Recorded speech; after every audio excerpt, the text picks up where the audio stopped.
All right, and Detective in Canton, your name for the record, please. Detective Anthony Johnson. And are you testifying from personal knowledge or from an investigative report? Investigator's report. Thank you. Feel free to proceed.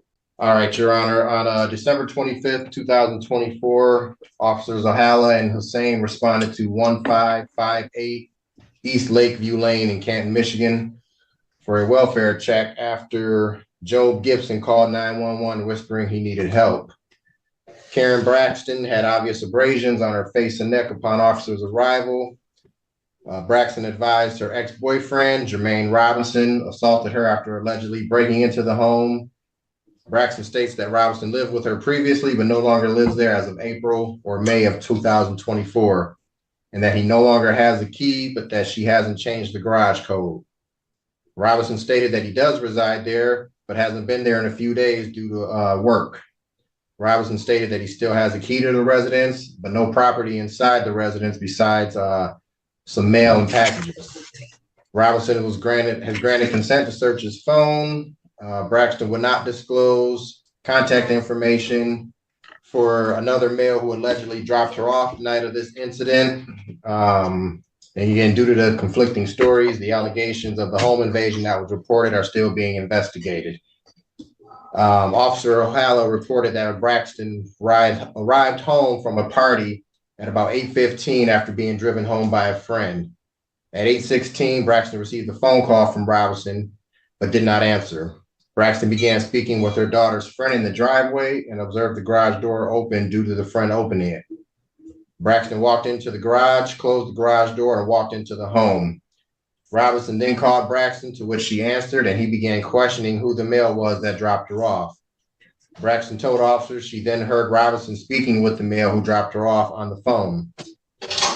Braxton then heard a loud pounding coming from her garage door and identified the voice as Robinson, stating, "Let me in." Braxton told officers she observed the doorknob handle twisting and quickly tried to make sure it was locked. Yet Robinson got into the home, rushed her, and further assaulted her.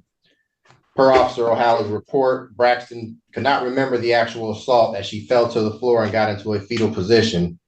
Officer Hussein observed pieces of Braxton's hair on the ground where the assault occurred. Braxton called Gibson for help, to which Robinson went upstairs, which prompted Braxton to run to the kitchen and arm herself with a knife for further protection. Upon Robinson coming back downstairs, Braxton told Robinson not to touch her or she would stab him. Robinson replied, "Well, I got something for you." Robinson then left the house through the sliding rear door. Officers checked the rear door, which was unlocked, and Officer Ohala checked the deadbolt on the garage door, which was damaged. Per Braxton, she always keeps the sliding door and garage door locked when she's home. Braxton told Officer Ohala Robinson has not lived in the house for the last 3 months and currently has no property left inside. Braxton advised Robinson was never invited into the house nor had permission to enter it. On December 26th, Canton Township Special Operations Group detectives conducted surveillance on known associated addresses of Robinson's. Robinson was said to be residing at 12008 Rosemont in Detroit, to which Braxton told detectives. Detectives observed Robinson's vehicle in the driveway. After several minutes, they observed the vehicle pull out of the driveway. Detective Sergeant Falk was able to pull next to the vehicle and confirm Robinson was the driver. Robinson was followed to 9975 Granville in Detroit and subsequently placed under arrest. Robinson, at the time of the arrest, Robinson advised he was a valid CPL carrier and was carrying a Glock 22. On December 26th at 2:30, Detectives Johnson and Wazlewski brought Robinson into CPD's interview room. Robinson raised his Miranda rights and agreed to talk to detectives. Robinson advised that detectives advised Robinson that they wanted to interview him on what happened, as we only had spoken to Braxton at that point. Robinson said Braxton was a dangerous woman and she doesn't get her way. This is the tactic that she uses. Robinson stated he currently resides at 1558 East Lakeview Lane in Canton, but has been gone for a few days due to a new job. They have been together for the past 7 years and living at that address for the last 5 to 6 years. On December 25th, 2024, Robinson arrived to retrieve a package and mail that he was told was there by Braxton. Robinson stated he arrived to see Braxton entertaining another male. Upon seeing Robinson, the unknown male blew a gasket, prompting Braxton to run inside the house.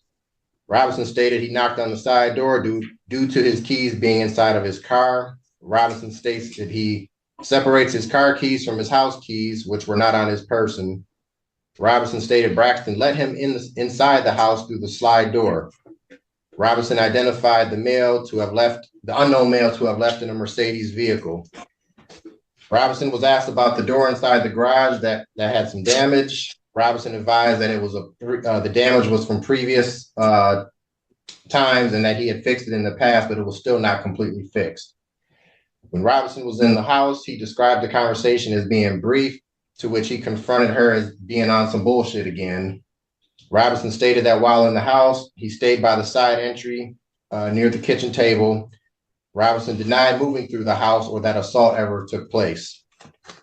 Robinson was asked about any messages being sent via phone to prove or disprove any allegations, and he stated that he did receive messages from Braxton but did not open them. Robinson later said that he would consent to detectives looking through his phone. Robinson stated that Braxton sent the message to his mother, Linda, later that night and informed her not to allow Robinson to go to her house due to the police looking for him. On December 27th, Robinson requested to speak with detectives again. Robinson stated that he and Braxton currently share 4 credit card accounts. Additionally, that Braxton's name is also on the DTE bill for the Rosemont address.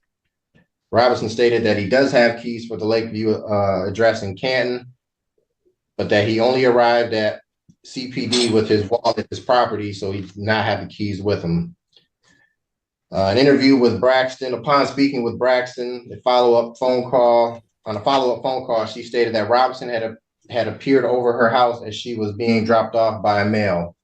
Braxton advised that she and Robinson used to be in a relationship, yet he hasn't lived there since April or May of this year.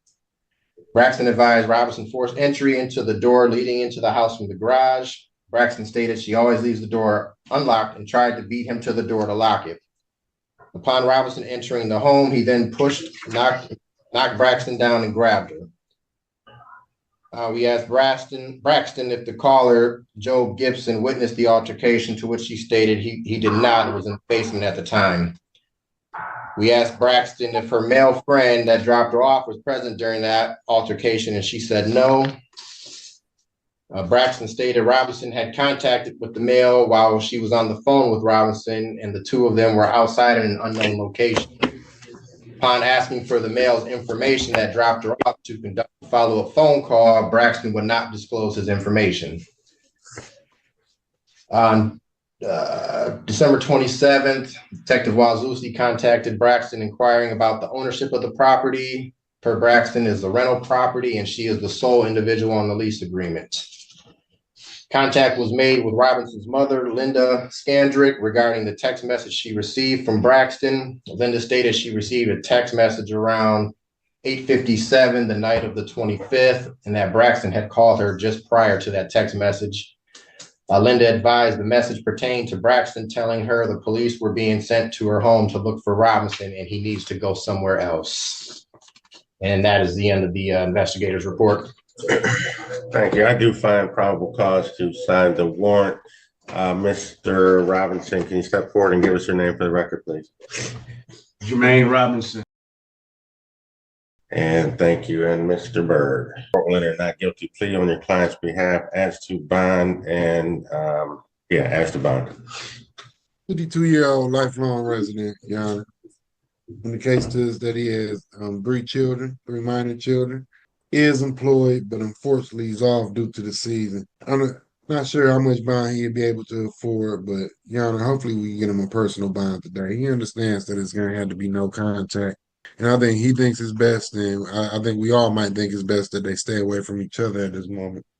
I did get a chance to listen to the officer speak, and report's a little convoluted, and It seems like things going in a lot of different directions, but and he indicates to us that he did live in that house, and we don't have a home invasion charge in front of us right now, and that's because I believe the prosecutors don't believe that home invasion can be proven at this time.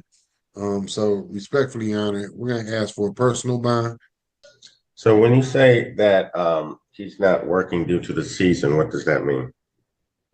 He drives a chemical tanker, and that's what he indicated to us. His days and hours vary, but he's off currently due to the season. That was actually my client's words. I believe he might explain that better to you than I can, Your Honor. What does it mean that you're off due to the season? Well, some of the chemicals, it goes down, like I carry bleach to different places, and then the season slow down, like it's no pools open, so it's not as busy, so we get laid off. But I do have other employment starting Monday. All right, sir. I don't know what's happening with Miss Braxton and you, but while this case is pending, you have no contact with her, no contact with the Lakeview Lane address. Is that clear? Yes. Additionally, you are not to possess any firearms, any other dangerous weapons. I'm sure your attorney told you that your CPL is suspended while these charges are pending, and you'll need to find somebody who can hold whatever guns you own for you while this case continues to pend. Is that clear? Yes. Court will set bond at $10,000 personal. Defendant may leave the state of Michigan and the United States in the course of his employment. Anything else for the record? Nothing further, Your Honor. Thank you. No, Your Honor. Nothing on the. Thank you. All right. Have a great day. Yep. Come up, Mr. Varela. Or Vasquez, is it? No. Varela. No, that's fine. I'm used to it. They always mix it up. All right, Mr. Varela Aviles, you're charged with racing on a highway. You're facing up to 6 months in jail and or a $2,000 fine. You guys have worked in agreement. They're offering you 1 year deferred adjudication. That is a type of probation that if you successfully complete it, you do not end up with a conviction on your record. But you got to understand, you give up nearly every right known to man by entering into this agreement. And if you violate this agreement, you're looking at 180 days in jail. Do you understand? Yes, Your Honor. To successfully complete this agreement, you must complete a thinking for a change class, a driver safety class, and you must also do a TRAS, which is an evaluation to see what other conditions you may need. If they assess further conditions, you must fulfill those conditions, whatever they may be. I don't know.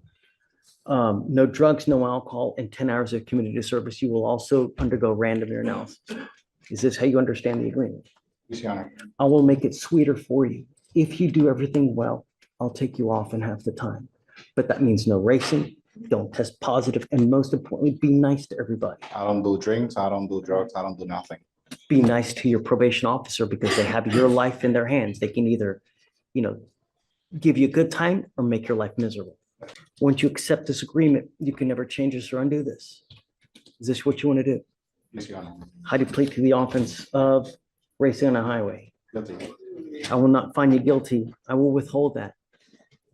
Like I said, do well, we'll reward you. If you don't do well, I'm going to issue a warrant for your arrest. I will put you in jail.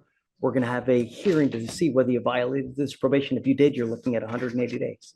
Do you have any questions? All right, good luck to you, Mr. Bell. Thank you, Mr. Gold. If you are new to my channel, please subscribe as I edit these cases and remove all of the mundane, boring, repetitive stuff. And I even remove the silences, so you get only the juicy bits, which I think are always the best bits. Are looking for another episode that has all the boring stuff cut out and gives you just the good stuff, then here a couple that may interest you. Enjoy.